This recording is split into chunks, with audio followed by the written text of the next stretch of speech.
SB19, natanong ng DJ sa nasabi nga pong interview nila sa Singapore kung ano nga ba ang dinadala nila kapag sila ay nagtatravel.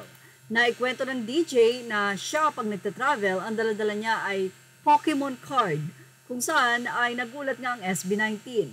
Pero sabi ng DJ, yes, Pokemon card ang dala ko, kaya naman ang girlfriend ko ay nagtatanong.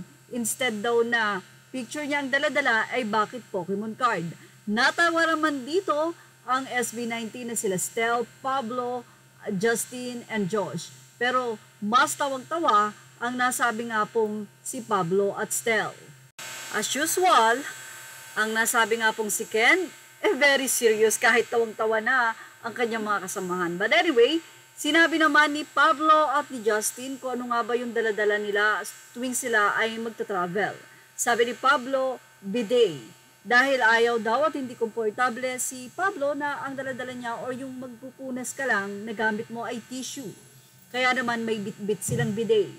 Ngayon naman ay sinang-ayunan nito ni Justin. Ayon kay Justin, same sila ni Pablo, nagdadala siya ng bidet kasi mas nakakalinis ito. Ayaw pa kay Justin, kung gusto nyo makita at pwede kong ipakita sa inyo.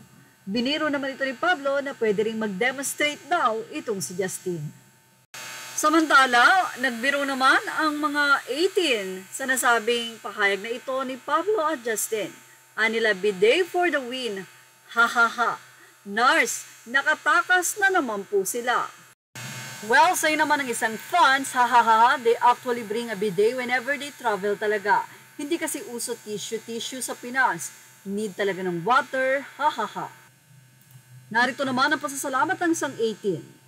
Thank you so much for having our beloved SB19, the P-Pop Kings, our international P-Pop blueprints artists, and this is fun to watch po. We enjoy it, and this is the best po, and this is awesome and amazing po mga lodi namin. And congratulations to all of you po. God bless you all po. We love you all po. We're so happy, proud of you po, and we're here always for you po.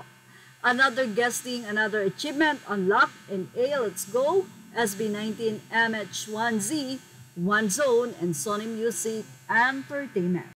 Anyway, ngayon po talagang alam natin na dala-dala nila Josh, Pablo, Stel, Justin, and Ken ang pagiging Pinoy. Siyempre, sa ibang bansa, sa pagdadala ng bidet. Mahirap naman kasi na tabo ang dali nila. Alam kasi natin sa ibang bansa talagang tissue ang ginagamit. So, parang madalang din na may tabo, kaya naman para ready, maglagay ng portable bidet para okay. Yan ang ating showbiz update. Thank you for watching. Images are all credit to the rightful owners. Please like, share, and subscribe.